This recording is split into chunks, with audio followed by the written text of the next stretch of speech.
അസ്സലാമു അലൈക്കും വറഹ്മത്തുള്ളാഹി തആല വബറകാതുഹു. ഷാനുവിൻ്റെ ഫോണിലേക്ക് റിസ്വാന വക്കീൽ വിളിക്കുകയാണ്. അത് ജസീർ സംസാരിക്കുമ്പോൾ ഒരു നിമിഷം അതാ അവളുടെ ഫോൺ എടുക്കുവാനായിട്ട്, അത് അറ്റൻഡ് ചെയ്യുവാനായിട്ട് അവൻ ഒരുങ്ങി. എന്നാൽ ഈ സമയത്ത് അവിടെ എത്തുവാനുള്ള സമയമായോ, അതോ ഫ്ലൈറ്റിൽ നിന്ന് വിളിക്കുവാൻ പറ്റില്ലല്ലോ? ഫ്ലൈറ്റിൽ നിന്ന് വിളിക്കുക എന്ന് വെച്ചാൽ അത് ഇറങ്ങിയതിന് ശേഷമായിരിക്കും. അതും ഇനി അവിടെ ഇറങ്ങിയോ, മസ്കറ്റിൽ ഇറങ്ങാനുള്ള സമയമായോ എന്നുള്ള രീതിയിൽ അവനൊരു നിമിഷം ചിന്തിച്ചു. എന്നാൽ ഈ സമയത്ത് റിസ്വാന വക്കീൽ വിളിച്ചത് എന്തുകൊണ്ടായിരിക്കും?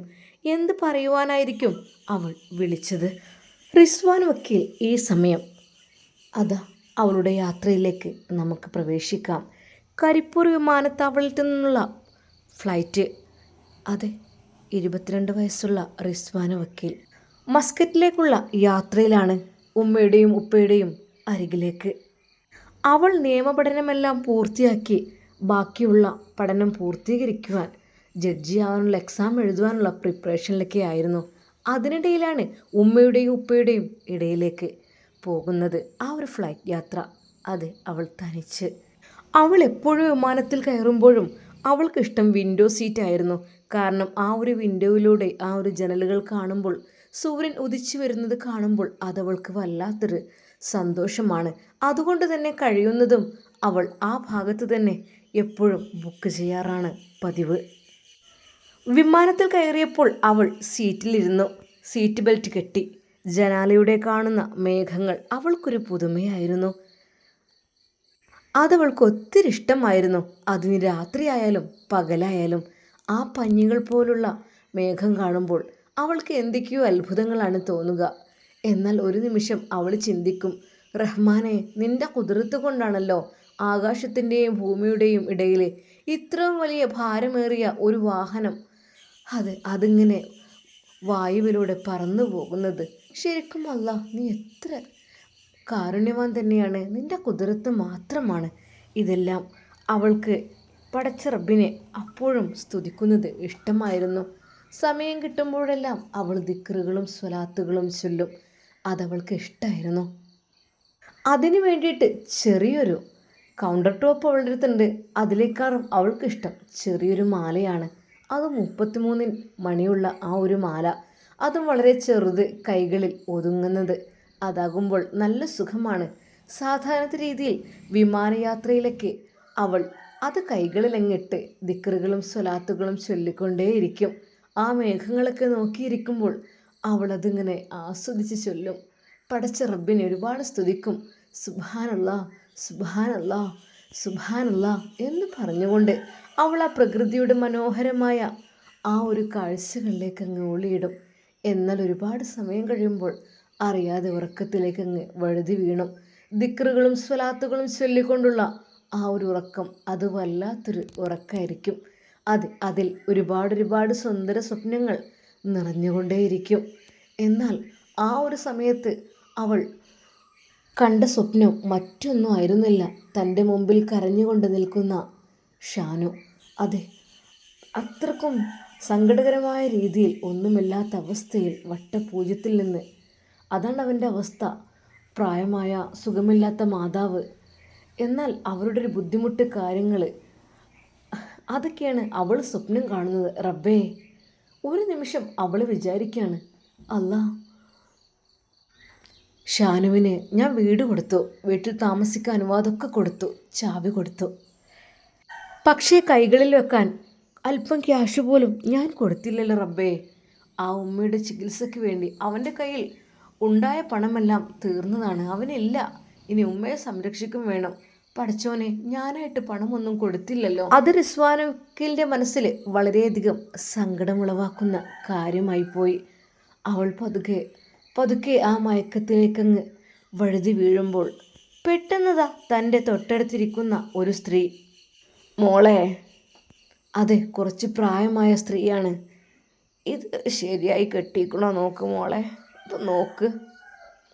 അതെ, ബെൽറ്റ് ശരിയായി കെട്ടിയത് അവർ അഴിച്ചതാണെന്ന് തോന്നുന്നു, അറിയില്ല.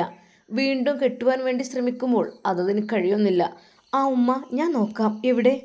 ആ, അവൾ പെട്ടെന്ന് ആ ഉറക്കത്തിൽ നിന്ന് ഞെട്ടി എണീറ്റ്. ആ, നോക്കട്ടെ.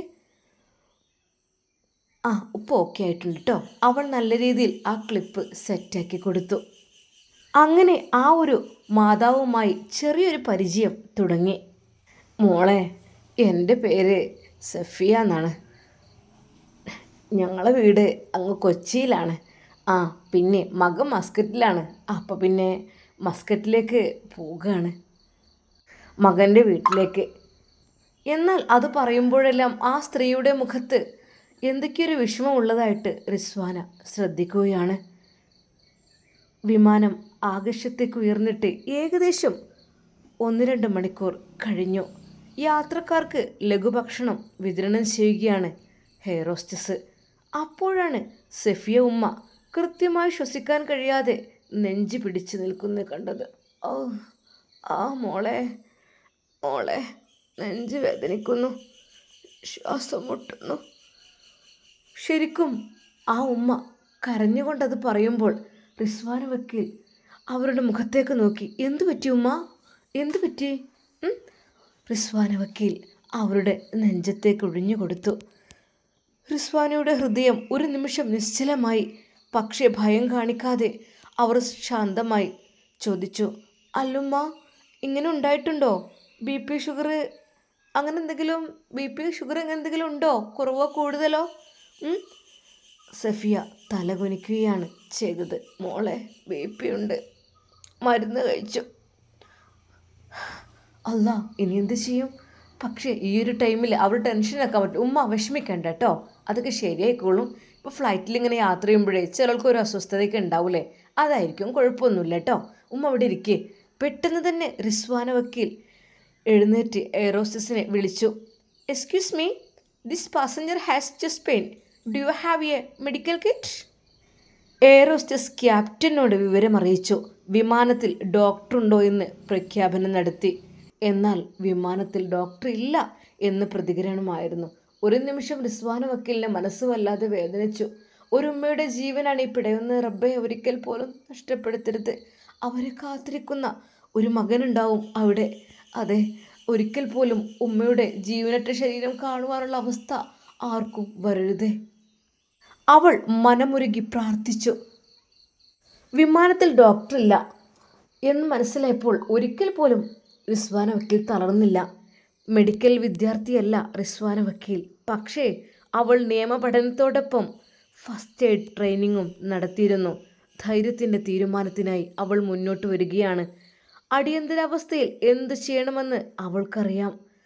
ഒരുപാട് മെഡിക്കൽ ഫീൽഡ് പഠിച്ചതല്ല എങ്കിലും ഒരു മനുഷ്യത്വമുള്ള പെണ്ണായതുകൊണ്ട് തന്നെ അവൾക്ക് അതെല്ലാം അറിയാമായിരുന്നു. അവൾ നേരെ ചെരിഞ്ഞു വീഴാൻ പോകുന്ന സഫിയത്തയെ നേരെ ഇരുത്തി. ഉമ്മ, ഞാൻ പിടിക്കാം കേട്ടോ, അങ്ങോട്ട് ചെരിഞ്ഞു വീഴല്ലേ. അതെ, അവരെ നല്ല രീതിയിൽ അവൾ പിടിച്ചിരുത്തി. കട്ടിയുള്ള അവരുടെ വസ്ത്രങ്ങളെല്ലാം പതുക്കെ ഒന്ന് സിബ് അഴിച്ചു. ഉമ്മ, ആഴത്തിൽ ഒന്ന് ശ്വസിക്കൂ, ഞാൻ കൂടെയുണ്ട്. ആ ഉമ്മ, ധൈര്യമായിട്ട്. ഉമ്മയുടെ മോളെ പോലെ കരുതിയാൽ മതി, ഒന്നും കരുതണ്ട മോളെ, എനിക്ക് കഴിയണില്ല മോളെ. ഉമ്മ, ഒന്ന് നല്ലോണം ശ്വസിച്ച്, ഒന്ന് ശ്വാസം എടുത്തേ.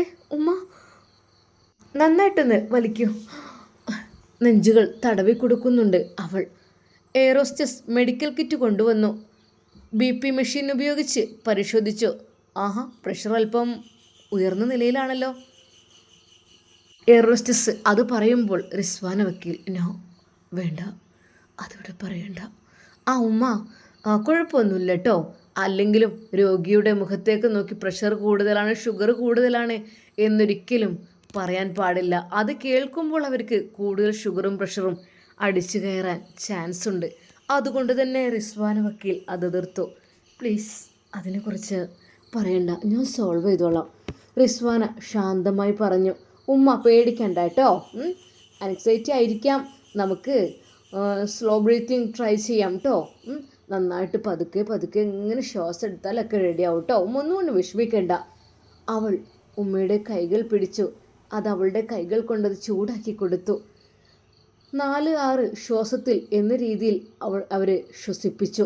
ചുറ്റുമുള്ള യാത്രക്കാർ ഭയത്തോടെയായിരുന്നു നോക്കിയിരുന്നത്. പഠിച്ചോനെ, ഇത്രയും ഈ ആകാശത്തിൻ്റെ മുകളിൽ നിന്നിട്ട് ഒരു സ്ത്രീക്ക് വയ്യാതാകുക എന്നൊക്കെ പറഞ്ഞാൽ പഠിച്ചോനെ രക്ഷപ്പെടുത്ത് പലരും പ്രാർത്ഥിക്കുകയാണ്.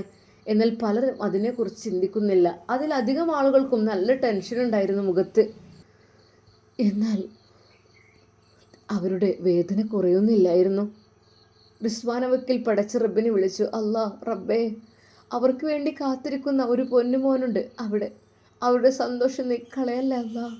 പ്രിയപ്പെട്ട ഉമ്മ വരുന്നതും കാത്തിരിക്കുകയാണ് അവരെ. പാവം അല്ലാഹുവേ, അവർക്കൊരു നിരാശ നീ നൽകല്ലേ അല്ലാ. ആ ആകാശത്തിനിടയിൽ നിന്ന് റിസ്വാന വക്കീൽ ഹൃദയം പൊട്ടി പ്രാർത്ഥിച്ചു, ഉമ്മ പേടിക്കണ്ട കേട്ടോ. എന്നാൽ സംഘർഷമായ നിമിഷത്തിലേക്ക് കടക്കുകയാണ്. വേദന കുറയുന്നില്ല മോളെ, ഒരു കുറവുമില്ലല്ലോ മോളെ. അവർ വേദനയോടെ പറഞ്ഞപ്പോൾ റിസ്വാന വക്കീലിന് തോന്നിപ്പോയി, ഇല്ല, ഇത് ഈ ഫസ്റ്റ് എയ്ഡ് കൊണ്ടൊന്നും മാറില്ല റബ്ബേ. ആ നിമിഷം അവൾ ആ സീറ്റിൽ നിന്ന് എഴുന്നേറ്റ് ക്യാപ്റ്റൻ്റെ അടുത്തേക്ക് നേരിട്ട് പോയി ക്യാപ്റ്റനോട് അടിയന്തര ലാൻഡിംഗ് പരിഗണിക്കാമോ എന്ന് ചോദിക്കുകയാണ്. സാർ, പാസഞ്ചറിന് നന്നായിട്ട് പെയിൻ വരുന്നുണ്ട്. അടിയന്തര ലാൻഡിങ് നടക്കുമോ? കാരണം ഒരാളുടെ ജീവനാണ്, നന്നായിട്ട് പെയിൻ വരുന്നുണ്ട്. എന്നാൽ പൈലറ്റ് അത് സമ്മതിക്കുകയായിരുന്നു. അത് അടിയന്തര ലാൻഡിങ്. എന്നാൽ അപ്പോഴേക്കും റിസ്വാന വക്കീൽ നേരെ ആ ഉമ്മയുടെ അരികിലേക്കെത്തി. അതെ ഉമ്മ പേടിക്കണ്ട കേട്ടോ, നമുക്ക് ട്രീറ്റ്മെൻറ്റ് എടുക്കാം കേട്ടോ. അതിനിടയിൽ നമ്മുടെ റിസ്വാന വക്കീൽ ഡോക്ടറായി മാറുകയായിരുന്നു. സഫിയയ്ക്ക് ഓക്സിജൻ നൽകുകയും അവരുടെ കാര്യങ്ങളെല്ലാം ശ്രദ്ധിക്കുകയും ചെയ്യുന്നത് അവർ തന്നെയായിരുന്നു. ഉമ്മൻ്റെ മോൻ്റെ പേരെന്താണ്? നാസർ. ഓ, നാസർ കാത്തിരിക്കായിരിക്കും അല്ലേ? അപ്പോൾ ഉമ്മ നമുക്ക് ശാന്തമായിരിക്കാം, ഒന്നുകൊണ്ട് വിഷമിക്കണ്ട കേട്ടോ. നമ്മുടെ ഫ്ലൈറ്റ് ഒന്ന് ഇറക്കുന്നുണ്ട്, ഇറങ്ങിയതിന് ശേഷം നമുക്കൊന്ന് ട്രീറ്റ്മെൻറ്റ് എടുത്തിട്ട് പോകട്ടോ മോളെ. എൻ്റെ കുട്ടീനെ എനിക്ക് കാണാൻ കഴിയൂല മോളെ, എൻ്റെ കുട്ടീനെ എനിക്ക് കാണാൻ കഴിയൂല. നിങ്ങൾ കരയാതിരിക്കൂ. കാണാൻ കഴിയാതെ ഉമ്മ ഓക്കെയാണല്ലോ, കണ്ടൊന്നുമില്ല, ഒക്കെ നോർമലാണ്. പിന്നെന്താ, ഒരു പ്രശ്നമില്ല, നോ പ്രോബ്ലം. നാസർക്കയുടെ അടുത്ത് പോകണം, ഉമ്മയെ കാണണം. എന്തൊക്കെ തന്നെയാലും കാര്യങ്ങളൊക്കെ ഉഷാറാകണ്ടേ ഉമ്മ, നിങ്ങൾ വിഷമിക്കല്ലേ. അങ്ങനെ അതാ പതുക്കെ അവിടെ ആ ഒരു ഫ്ലൈറ്റ് ലാൻഡ് ചെയ്യുന്നു. ആ നിമിഷം തന്നെ എമർജൻസി ആയിട്ട് ആ ഉമ്മക്ക് ട്രീറ്റ്മെൻറ്റും കാര്യങ്ങളും നൽകുന്നതോടൊപ്പം റിസ്വാന വക്കീലെ അവരുടെ കൂടെ ആശ്വസിപ്പിച്ചുകൊണ്ട് കൂടെ ഉണ്ടായിരുന്നു. എമർജൻസി ആയിട്ട് ഫ്ലൈറ്റ് ഇറങ്ങി അവർക്കുള്ള ട്രീറ്റ്മെൻറ്റ് തുടങ്ങി. എന്നാൽ അല്പസമയം കഴിഞ്ഞപ്പോൾ തന്നെ വേദന കുറയുവാൻ തുടങ്ങി.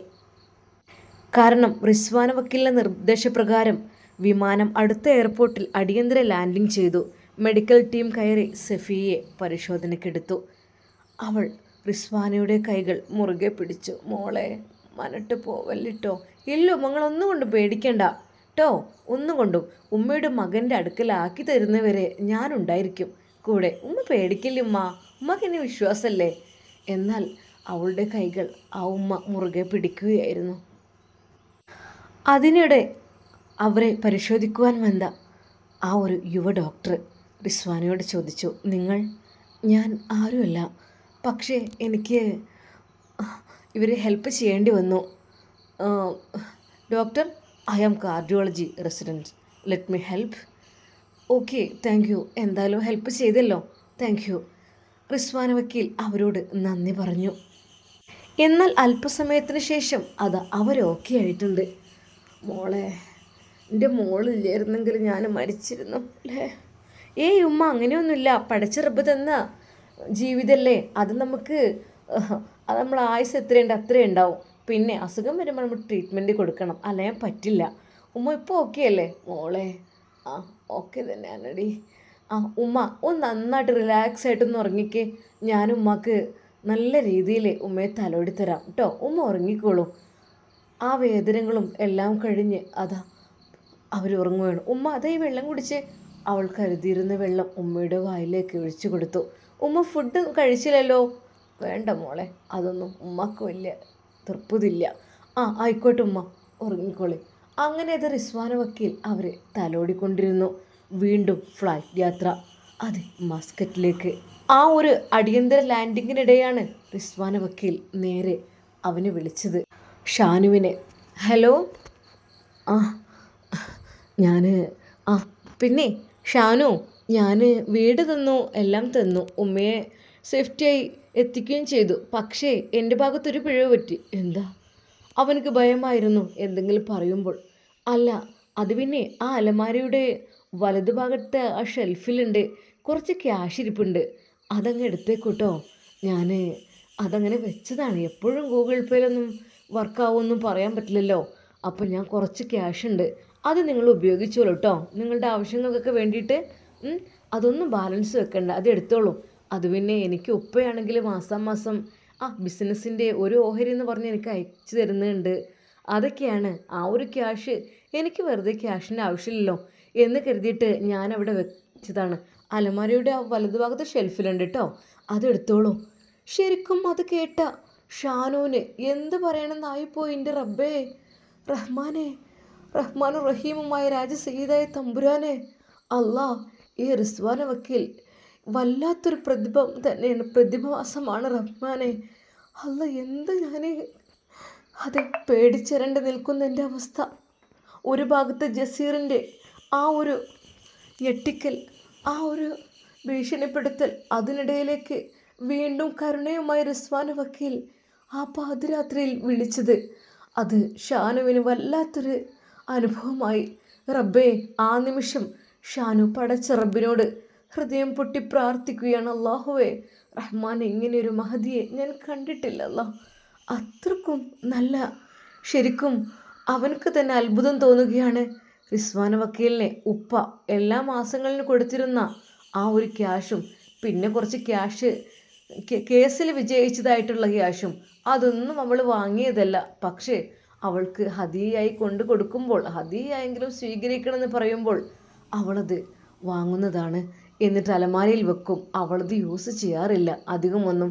അവൾ കാര്യമായിട്ട് ഇങ്ങനെ എന്തെങ്കിലും പ്രയാസങ്ങൾ ബുദ്ധിമുട്ടുകളൊക്കെ അനുഭവിക്കുന്നവർക്ക് അതങ്ങ് എടുത്തു കൊടുക്കും. അതാണ് അവളുടെ പതിവ്. ഒരിക്കൽ പോലും അവനത് വിശ്വാസം വരുന്നില്ല. റബ്ബേ, അവൻ പതുക്കെ ആ അലമാര അവൾ പറഞ്ഞതിനനുസരിച്ച് തുറന്നു നോക്കി. വലതുഭാഗത്തുള്ള ആ ഷെൽഫ് തുറന്നപ്പോൾ കാണുന്ന കാഴ്ച ഞെട്ടിക്കുന്നതായിരുന്നു. യാ അല്ലാ, അത് 500-ൻ്റെ ഒരുപാട് നോട്ട് കെട്ടുകൾ. പഠിച്ചവനെ, ഇത് അല്ല. അവൻ്റെ കൈകൾ വിറച്ചു. അവൻ അതവിടെ തന്നെ വെച്ചു. ഒരിക്കൽ പോലും അത് തൊട്ടില്ല.